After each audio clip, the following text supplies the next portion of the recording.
আবু মাহজুরা রাদিয়াল্লাহু তাআলা আনহু, মক্কার মুয়াজ্জিন, আগে ছিল মুশরিক, পরে হইছে মুমিন। উনি কিভাবে মুমিন হইলেন এই ঘটনাটা একটু আপনাদের শোনাতে চাই। হুনাইনের যুদ্ধে, অষ্টম হিজরি, কত হিজরি সবাই বলেন না একটু, কত হিজরি? অষ্টম হিজরিতে হুনাইনের যুদ্ধে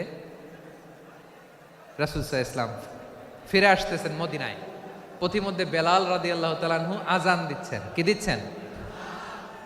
তো পাশে ছিল মুশরিকদের একটা পল্লী, কিছু মুশরিক তরুণ, কিছু অমুসলিম কিশোর, তারা আজানকে ব্যঙ্গ করতেছে। আমাদের বাংলায় মুখ ভেঙ্গানো বলে আর কি। বেলাল রাদিয়াল্লাহু তাআলা আনহু আজান দিচ্ছেন, ওই বাচ্চাগুলো মুশরিক, তো ওরা আজানকে ব্যঙ্গ করতেছে, বিকৃতি করে ওরাও আজান দিচ্ছে। উদ্দেশ্য হচ্ছে আজানকে নিয়ে ঠাট্টা করা। উদ্দেশ্য কি? ঠাট্টা করা। ব্যাপারটা মনে কষ্ট পাওয়ার মতো ব্যাপার না? কিন্তু বিশ্বনবী ওইখানে দেখেন কি খুঁজলেন। বিশ্বনবী খেয়াল করলেন অমুসলিম কিশোরদের মধ্য থেকে একটা কিশোরের গলাটা বড় দরাজ গলা, কণ্ঠটা বড় সুন্দর। খেয়াল করে দেখলেন যে কিছু কিশোর বেলালের আজানকে ব্যঙ্গ করে, বিকৃতি করে, কিন্তু একজনের কণ্ঠ দেখতে পাচ্ছেন না এত দূরে, কিন্তু কণ্ঠটা বড় সুন্দর, দরাজ গলা। বিশ্বনবী সাহাবীদেরকে বললেন, ধরো এগুলারে, ধরো। সবগুলারে ধরে বিশ্বনবীর সামনে আনা হলো। ওরা হাঁটু গেড়ে বসলো।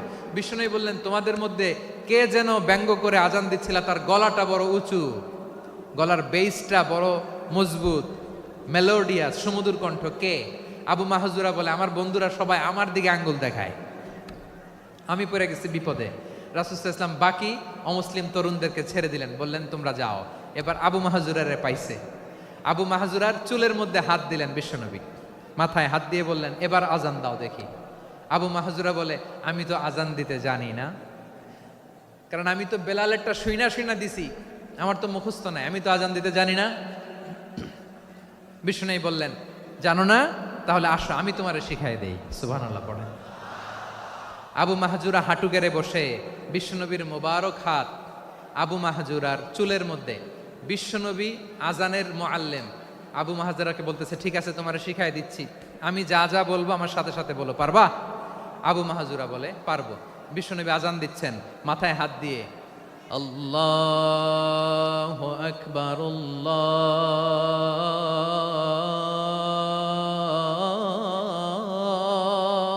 আকবার।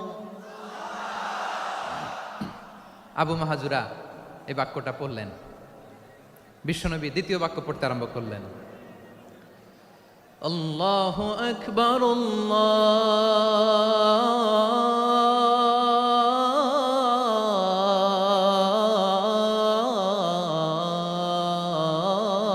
আল্লাহু আকবার। আবু মাহজুরা এই বাক্যটা বললেন। বিশ্বনবী আবু মাহজুরার মাথার মধ্যে হাত দিয়ে তৃতীয় বাক্য পড়লেন, আশহাদু আল্লা ইলাহা ইল্লাল্লাহ।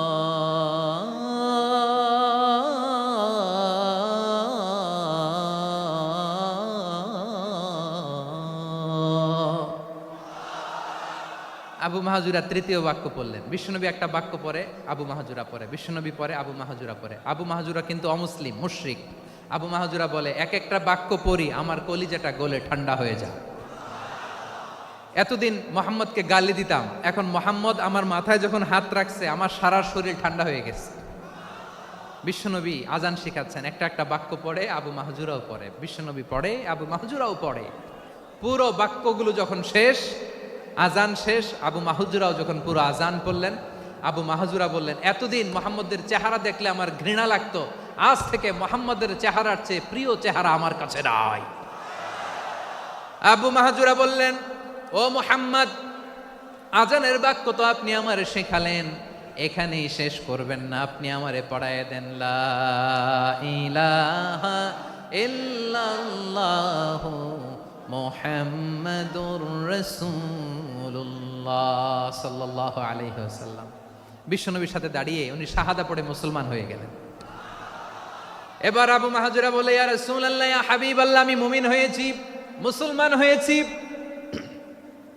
আপনার কাছ থেকে আজান শিখার সৌভাগ্য আমি লাভ করেছি গো নবী।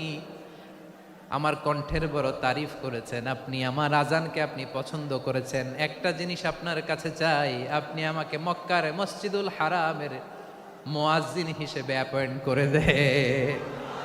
বিষ্ণু ইসা ইসলাম বললেন, যাও আবু মাহজুরা, আমি তোমাকে পৃথিবীর শ্রেষ্ঠতম মসজিদ মক্কার মসজিদুল হারামের মুয়াজ্জিন হিসেবে অ্যাপয়েন্ট করে দিলাম।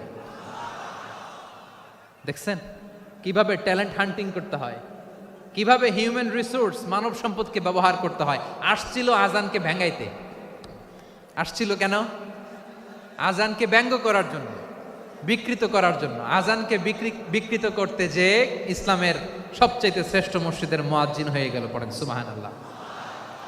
হযরত আবু মাহজুরা রাদিয়াল্লাহু তাআলা আনহু ওনার এই সুললিত কণ্ঠ ব্যবহার করে মসজিদুল হারামে এত সুন্দর করে আল্লাহু আকবার বলে আজান দিতেন, মানুষগুলোর, মুসল্লিগুলোর, মক্কাবাসীর হৃদয়কে তিনি বিগলিত করে দিতেন। মানুষের হৃদয়কে ঠান্ডা হয়ে যেত। শুধু এখানেই শেষ না আমার যশোরের ভাইয়েরা, বিশ্বনবী যখন সাইয়েদনা আবু মাহজুরা রাদিয়াল্লাহু তাআলা আনহুকে আজান শিখাচ্ছিলেন, বলেন তো বিশ্বনবীর হাতটা কোথায় ছিল?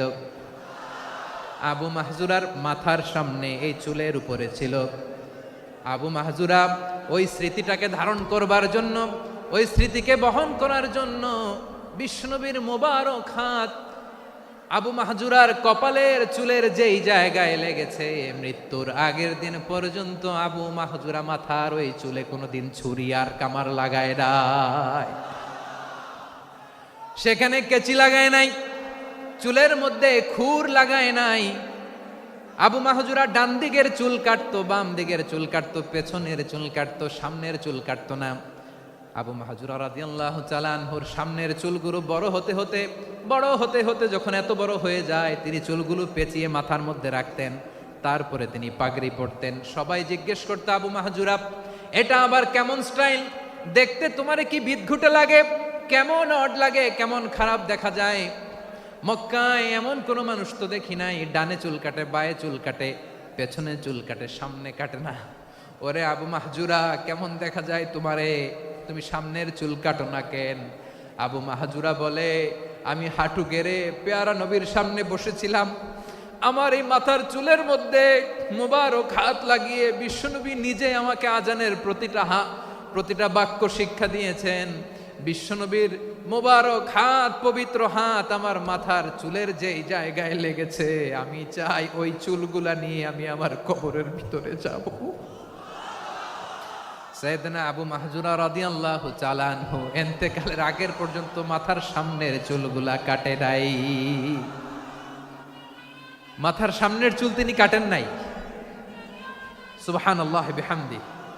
কেমন ভালোবাসতেন বিশ্বনবী সাহাবীদেরকে, সাহাবারা কেমন ভালোবাসতেন বিশ্বনবীকে। সামনের চুলগুলো বড় হতে হতে এত বড় ছিল, পেঁচিয়ে রেখে পাগড়ি পরতেন, কাটতেন না। নবীর হাত লেগেছিল। সুবহানাল্লাহ পড়েন। তাহলে what is the lesson, moral of the story কি? মোরাল অফ দ্য স্টোরি হচ্ছে, আসছিল আজানকে ব্যঙ্গ করার জন্য, বিকৃত করার জন্য, হয়ে গেল মসজিদুল হারামের মুয়াজ্জিন।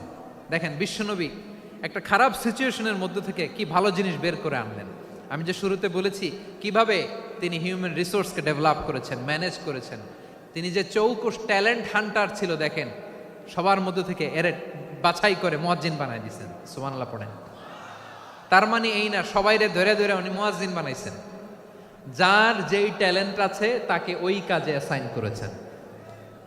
যার যেই প্রতিভা আছে তার প্রতিভাকে ইসলামের কাজে লাগিয়েছেন। সুবহানাল্লাহ পড়েন।